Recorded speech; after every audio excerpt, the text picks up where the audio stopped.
হোসেন বলে বেলাল আজকে অজ্ঞান হয়ে যাওয়া তো দূরের কথা, আজকে আজান দিতে গিয়া যদি তোমার মরণ হয়ে যায়, যদি তোমার মওত হয়ে যায়, যদি এই জগৎ ছেড়ে পরজগতে তুমি চলে যাও, তবুও তোমাকে আজান দিতে হবে, তোমার আজান ছাড়া কেউ আসবে না। বেলাল দ্বিতীয়বার আজান দেওয়ার জন্য মিম্বারে দাঁড়িয়ে গেল। এবার আজান আবার বাবা শুরু করে দিল। এবার আজান শুরু হয়ে গেল। আবার আশহাদু আন্না মুহাম্মাদুর রাসূলুল্লাহ যেমনই বলেন যে আবার যেন বাবা অজ্ঞান হয়ে জমিনে পড়ে গেল। আবার হোসাইন পানির ছিটা দিয়ে জ্ঞানটা ফিরাইলেন। বেলাল বলে হোসাইন আমি কি আজান দিতে পারবো? হোসাইন বলল অবশ্যই পারবে, অসুবিধা না। একবার কেন 100 বার তুমি চেষ্টা করো, একবার না একবার সাকসেস হবে। কোন কাজকে কঠিন মনে করিও না, একবার না পারিলে দেখো শতবার, শতবারের মধ্যে একবার না একবার তুমি সাকসেস হবে। এবার বেলাল রাদিয়াল্লাহু তাআলা আনহু দুই চোখের পানি ছেড়ে দিয়া অঝর নয়নে কান্না করে বুকটাকে ভাসায় দিয়া আবার যেন আজান দিতে শুরু করেছে। আশহাদু আন্না মুহাম্মাদুর রাসূলুল্লাহ বলেছে। হযরতে বেলাল যেন অজ্ঞান হয় নাই, আবার আশহাদু আন্না মুহাম্মাদুর রাসূলুল্লাহ বলেছেন, তবুও যেন বেলাল অজ্ঞান হয় না। হোসাইন আল্লাহর দরবারে আলহামদুলিল্লাহ পড়লেন আর বললেন আল্লাহ গো এবার বেলাল আর অজ্ঞান হবে না, তবে বেলালের আজানটা তুমি কবুল করে না, কারণ বেলালের আজান যদি কবুল না হয় আমার নবীর সাহাবীরা মসজিদে আসবে না। বেলাল মসজিদে আপনার আজানটা কমপ্লিট করলেন, আর কমপ্লিট করার পরে বেলাল যেন হাউমাউ করে কান্না করতে আরম্ভ করলে। হোসাইন আজকে আমি আজানটা কমপ্লিট করেছি, কিন্তু একামত আমি কেমন করে দেব, কারণ নবী নাই, নবী নাই। আজকে ইমামতি কে করবে? আর ইমামতি যেই করুক না কেন আমি তার পেছনে যে দাঁড়িয়ে থাকবো, আমি বেলাল আমি সহ্য করতে পারবো না। আহারে বাবা, হোসাইন বলল বেলাল তুমি চিন্তা করিও না, ধৈর্য ধারণ করার ক্ষমতা একমাত্র আমার আল্লাহ তোমাকে আমাকে দিবে। সঙ্গে সঙ্গে আমার হোসাইন ওই মিম্বারের উপর থেকে নিচে আসছে, তো দেখছে যেন সকল সাহাবীরা মসজিদে একত্রিত হয়ে গেছে, সবাই যেন নামাজের জন্য এসেছে। আর বেলালকে হোসাইনকে বলতেছে নবী কই, নবী কই। বেলাল যখন আজান দিয়েছে মক্কা মদিনার মানুষেরা, আরবের মানুষেরা মনে করেছে নবী পুনরায় হয়তো মদিনায় এসেছে, এই জন্য আবার বেলাল আজান দিয়েছে। এই আশাতে সবাই যেন মসজিদে এসেছে, নবী নবী করে খোঁজ করতে আছে। হোসাইন দুই চোখের পানি ছেড়ে দিয়ে বলে আমার নবীর সাহাবীরা শোনো, আমার নবী আর কোনোদিন আসবে না, আমার নবীজি ইমামতি আর করবে না, আমার নবীজিকে প্র্যাকটিক্যালে কেউ আর দেখতে পাবে না। ও আমার নবীর সাহাবীরা, তবে আজকে নবী জগৎ থেকে আড়াল হয়েছে ঠিকই, আজকে ওই নবীকে স্মৃতি হিসাবে নিজেদের কাছে রাখতে গেলে আজকে আমাদের নবীজি যেইটা আমাদের দিয়ে গেছে সেইটাকে আমাদের অনুসরণ করতে হবে, তবে আমাদের নবীকে মহব্বত করা হবে। জোরে বলে সুবহানাল্লাহ। এবার সাহাবীরা বলতেছে তবে ইমামতি কে করবে? হোসেন বলল শোনো গো, আজকে প্রথম খলিফা হলো আবু বকর সিদ্দিক, এই প্রথম খলিফা যে হবে সে মসজিদে ইমামতি করবে। বেলালের আজানের পাওয়ার ক্ষমতা কতটা একবার দেখে। যেই বেলালের আজান না হইলে সকাল হইতো না, যেই বেলালের আজান আল্লাহ তাবারক তাআলার দরবারে পৌঁছা যাইত, ওই বেলালের আজান জগতের মানুষ তো শোনা দূরের কথা, আমার আল্লাহ তাবারক তাআলা পর্যন্ত এই বেলালের আজান শ্রবণ করতো। জোরে বলেন সুবহানাল্লাহ। ওই বেলালের আজানে সকল মুসল্লি, সকল নবীদের সাহাবীরা পুনরায় মসজিদে হাজির হয়েছে। আবার এসো গো প্রেমিক বেলাল মোদের জগতে ফিরে, নতুন করে আজান হাকিতে কাবার মিনা আর পরে দিয়ে যায় অমর পৃথিবীর সন্ধ্যা এ জগৎ মাঝারে এসে নতুন করিয়া আজান হাকিতে কাবার মিনার পরে আবার সগ প্রেমিক বেলাল আমাদের জগতে ফিরে নতুন করিয়া আজান হাকিতে কাবার মিনা আর পরে আল্লাহুম্মা পানি কই মাওলানা মুহাম্মদ সাল্লাল্লাহু তাআলা আলাইহি ওয়াসাল্লাম। বেরাদার, একটা স্টেজ পরিচালনা হচ্ছে। জি, এই স্টেজে যদি একটা কোরআন যদি না থাকে, যদি একটা জগে পানি না থাকে, স্টেজ বানায় যে। জি, স্টেজ পরিচালনা, এটা নবীর স্টেজ। এখানে একটা কোরআন রাখতে হবে, পানি রাখতে হবে। মানুষের পানির দরকার হয় কি হয় না? আচ্ছা, আমার দরকার হইলো না, অন্য কারো তো হইতে পারে। গাড়িতে, বাড়িতে, ট্যুরে, ট্রেনে, স্টেজে, মসজিদে, এগুলোতে পানির ব্যবস্থা করতেই হবে, রাখতেই হবে, কারোর দরকার হোক আর না হোক। এই জন্য আমি আজকে চলে যাবো, অসুবিধা নেই, কালকে তো অপর কেউ আসবে, আবার তো জলসা করতে হয়। এই জন্য কেউ পানি খাক, পান করুক আর না করুক, স্টেজে পানি রাখবেন, একটা কোরআন রাখবেন। কথা কি বুঝতে পারলেন আমার? জি বেরাদার, আল্লাহ যেন সেই তৌফিক দান করে। সকলে বলেন আমিন সুম্মা আমিন। একবার দরুদ পড়েন, আল্লাহুম্মা সাল্লি আলা মাওলানা মুহাম্মদ সাল্লাল্লাহু তাআলা আলাইহি ওয়াসাল্লাম। বাবারে বেলাল এবার যখন একামত দিতে আছে, আবু বকর সিদ্দিক রাদিয়াল্লাহু তাআলা উনি যেন মসজিদে নববীতে আপনার ইমামতিতে দাঁড়িয়ে গেছে। বেলাল একামত দেয়, বেলাল যেন থরথর করে কাঁপে। নবী নাই, নবী নাই। বেলাল চিন্তা করে, আমার একামত আমি দিতে পারবো কি না। জি, তো বেলালের একামত কেমন ছিল? আমাদের মতো ছিল নাকি? জি, আমরা তো পাইকারি চালাই। আল্লাহু আকবার, আল্লাহু আকবার, আল্লাহু আকবার, আল্লাহু আকবার, আশহাদু আল্লা ইলাহা ইল্লাল্লাহ, আশহাদু আন্না কাদ কিয়ামতিস সালাহ, কাদ কিয়ামতিস আল্লাহু আকবার, লা ইলাহা ইল্লাল্লাহ। জি, আমাদের তো এখন বর্তমানে তারাবি চলে বুঝলেন 5G 6G 7G। আলহামদুলিল্লাহ রাব্বিল আলামিন কুল ইয়া আইয়ুহাল কাফিরুন লাকুম দীনুকুম ওয়ালিয়া দ্বীন। আল্লাহু আকবার। আরে ভাই, তারাবি আল্লাহর ইবাদত, তারাবি জোরে পড়তে হয়। এটা কে বলে যায়? এমন ভাবে তারাবি পড়ো যাতে মানুষও যাতে বিরক্ত না হয়, তোমার ইবাদতটা যেন আল্লাহর দরবারে কবুল না হয়, এইভাবে পড়িও না, নাকি বলে? জি, আমাদের এখন অনেক শ্রোতা আছে, অনেক বুঝলেন মুসল্লি আছে। যদি এখন ইমামও চিন্তা ভাবনা করে, যদি আধ ঘন্টা জায়গায় 1 ঘন্টা হয়ে যায়, তাহলে মুসল্লি আর আসবে না, আর আমার চাঁদাও উঠবে না, বুঝলেন? তো যত তাড়াতাড়ি পারা যায় পড়ে শেষ করতে পারলেই হইল। আপনার এলাকা এখন সব এলাকায় চলছে বেরাদার। আবার মসজিদে যে বাচ্চা কাচ্চাগুলো আসবে, জুয়ান ছেলে পর্যন্ত আয়সা, বুঝলে, মসজিদের পেছনে নামাজ পড়বে। তো নামাজ পড়তে পড়তে এরা এমন বিশৃঙ্খলা ঘটায় যে ইমাম পর্যন্ত হাসে ফেলে। কথা বললে না? ইয়ারা যেমন সেজদায় যাবে, ওর লুঙ্গি ধরে টানাটানি করে গোটা মসজিদ। আয় যখন একবারে সেজদায় গেছে, তখন নাইডের উপরে হারাম করে মারি দেবে। কে মারি রে? খোঁজ নাই। বদমাশি গুলো হয় কি হয় না? হয়। এই জন্য আমাদের ইবাদত ধৈর্য সহকারে এবং আমাদের ইবাদতটা আল্লাহর দরবারে কবুল হয়, এইভাবে আমাদের ইবাদত করতে হবে, তাই না? তাহলে আমাদের একামতটা দিতে হবে কেমন করে?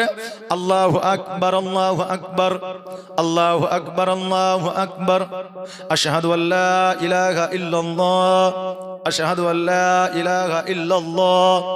কথা বুঝতে পারেন? শান্ত মেজাজে, ধীরে সুস্থে, যাতে আজানের মতো একামত না হয়, আর আজানটাও যাতে একামতের মতো না হয়। কথা বুঝলেন না? তাহলে বাবা আমাদের একামত কেমন হয়? পাইকারি, যত তাড়াতাড়ি পারা যায় বেরাদার। তো এইভাবে আমাদের একামত দিলে হবে। না। যাই হোক, তা আমার বেলাল একামত দিছে আর থরথর করে কাঁপতে আছে, আল্লাহ আমি কি একামত দিতে পারবো? হবে? কিন্তু আল্লাহ তো তৌফিক দিবে নাকি বলেন? জি। এখন আমরা ভাবছি যে আমার আব্বা যদি মারা যায় আমি কি করব, আমি মনে হয় আর বাঁচবো না।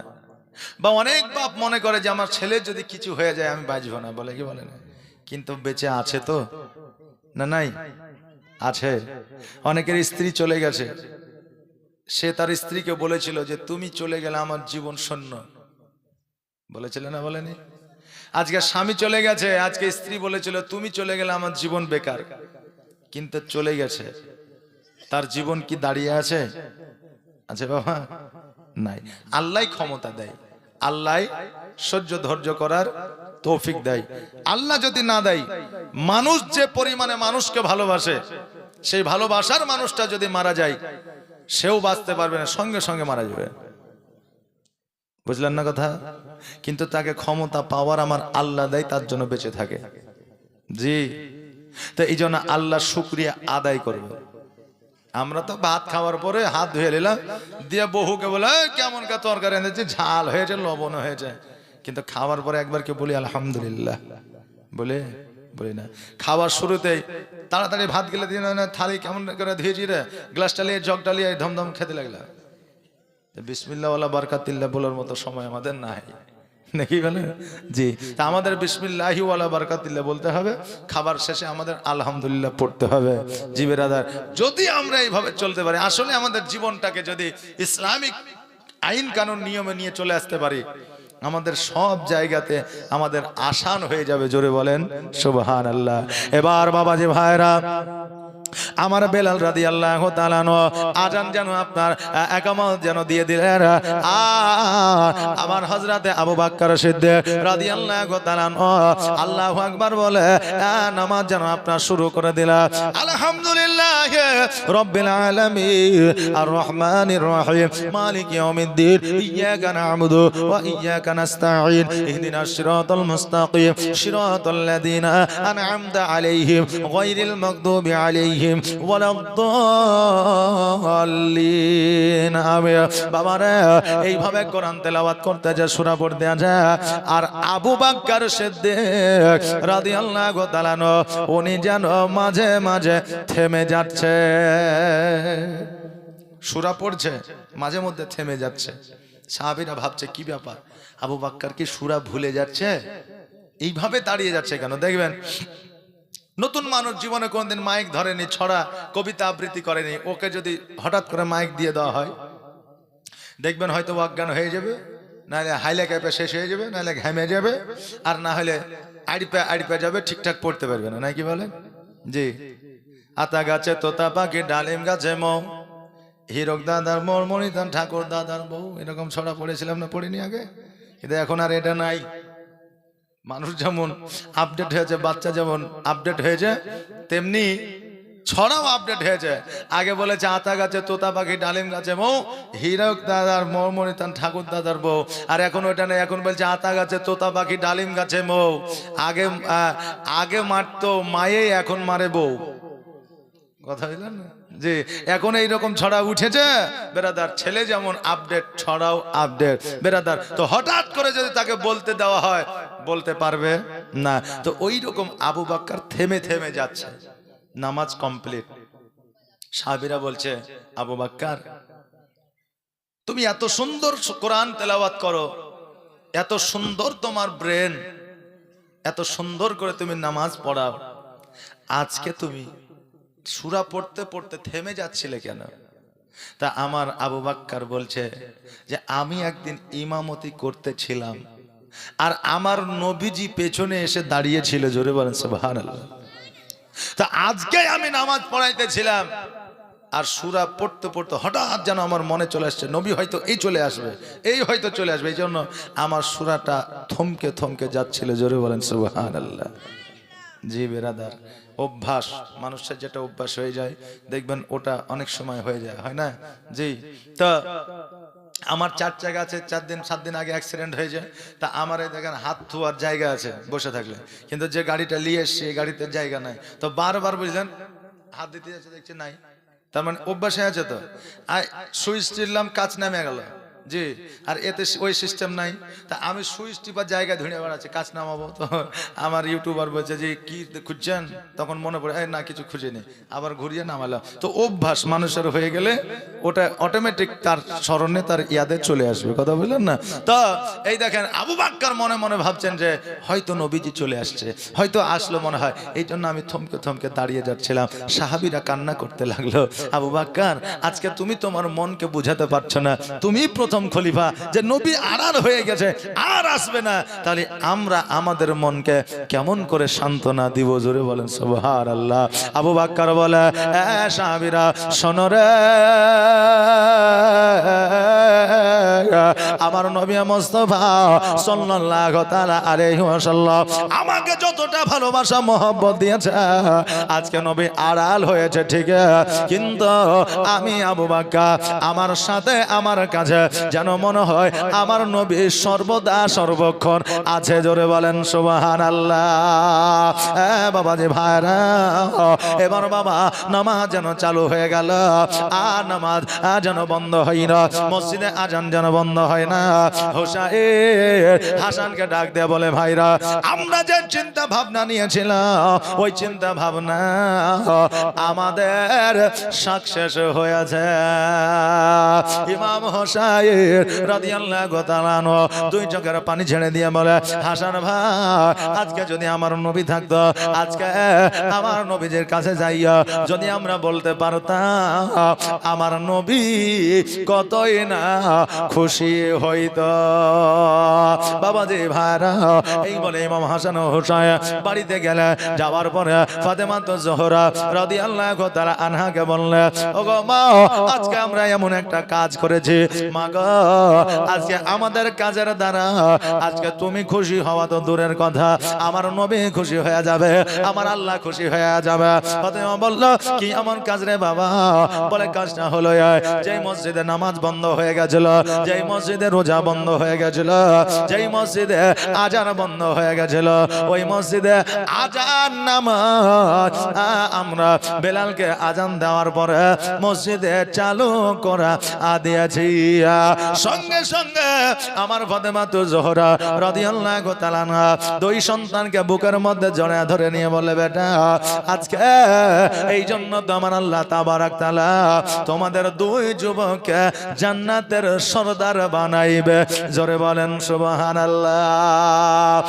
বাবাজি ভাইরা, আমার মায়েরা, ইমাম হাসান হুসাইন রাদিয়াল্লাহু তাআলা আনহু আমার ফাতেমাকে বলে, ফাতেমা ওগো মা আজকে বেলালকে জঙ্গলে আনতে গিয়েছিলাম, আজকে আমরা অনেক পরিশ্রম করেছি, চলাফেরা করেছি মা গো, আজকে আমার নানা যেই দিন এই জগৎ ছেড়ে পর জগৎ গমন করেছে মা, সেই দিন থেকে আমরা অনাহারে আছি, আমরা খাওয়া দাওয়া করি না মা গো, যদি বাড়িতে একখানা রুটি থাকে তবে আমাদের রুটিটা দাও, আমরা খাবো, আর খাওয়ার পরে আমরা নানার কাছে যাব, আমার নানা রওজা জিয়ারতের জন্য।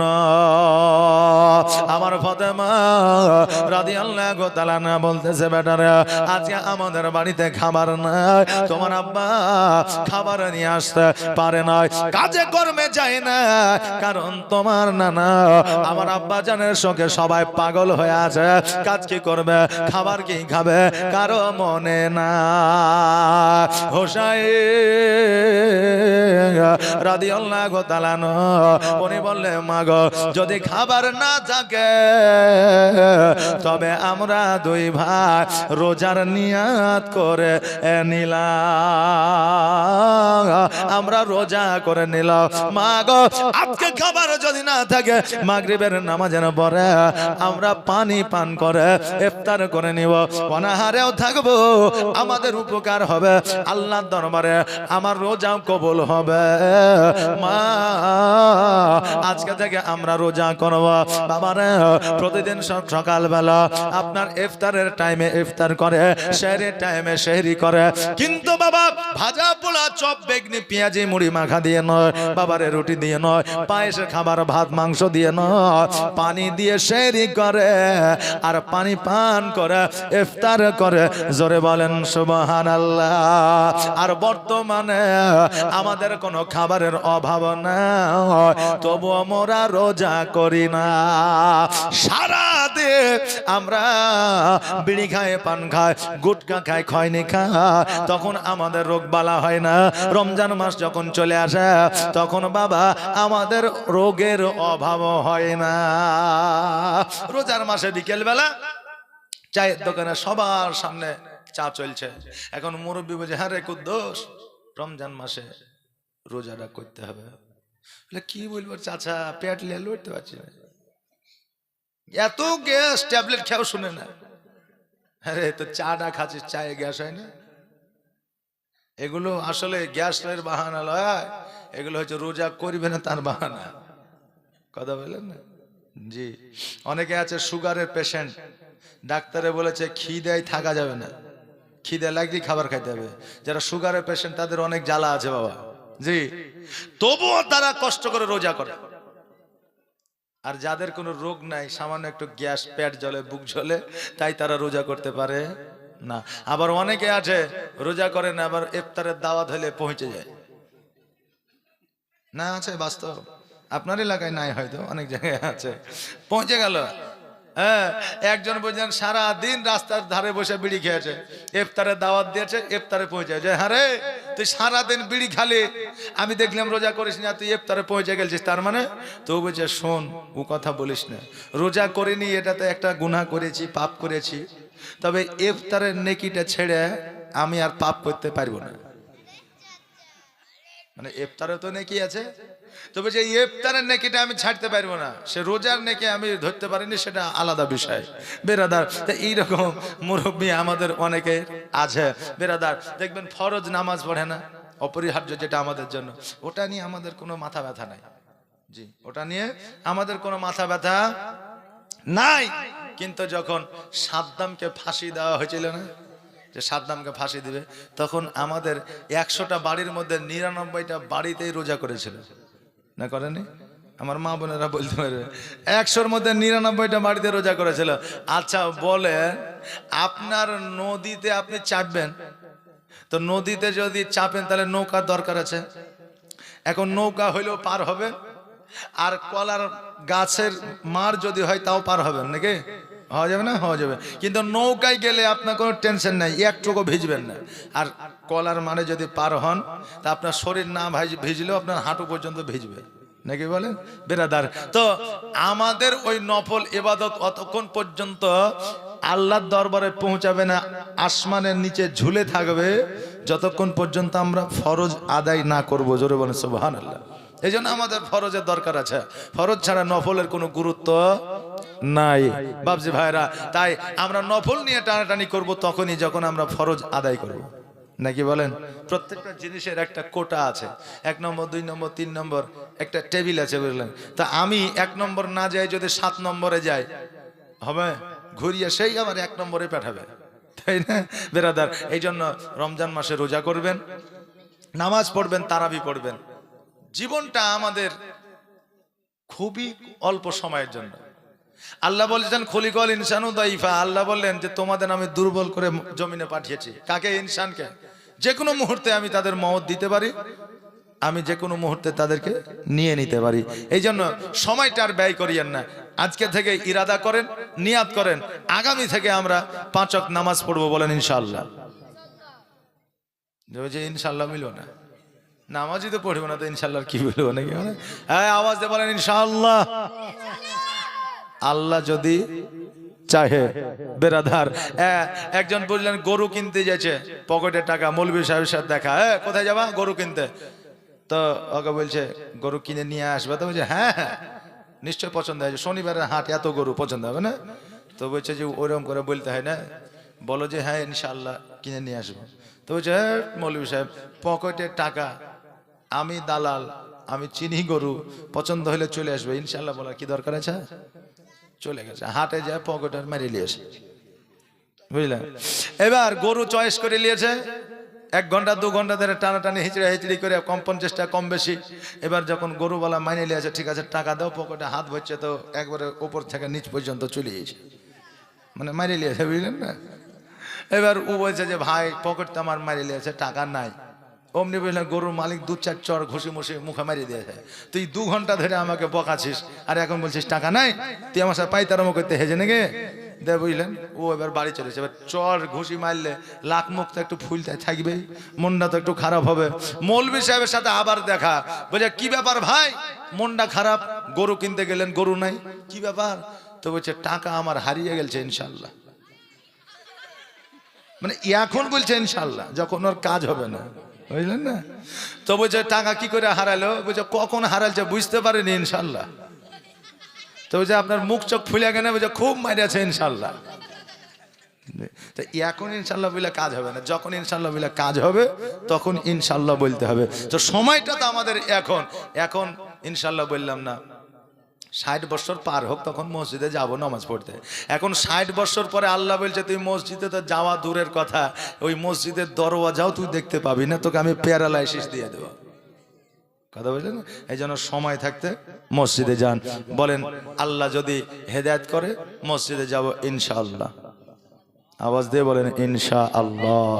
আল্লাহ যদি চাহে, আলহামদুলিল্লাহ আলহামদুলিল্লাহ। আল্লাহ যেন সকলকে নামাজি বানিয়ে দেন, সকলে বলেন আমিন। আমাদেরকে যেন হেদায়েতের পথটা দেখায়, সকলে বলেন আমিন। বাবাজি ভাইরা, আমি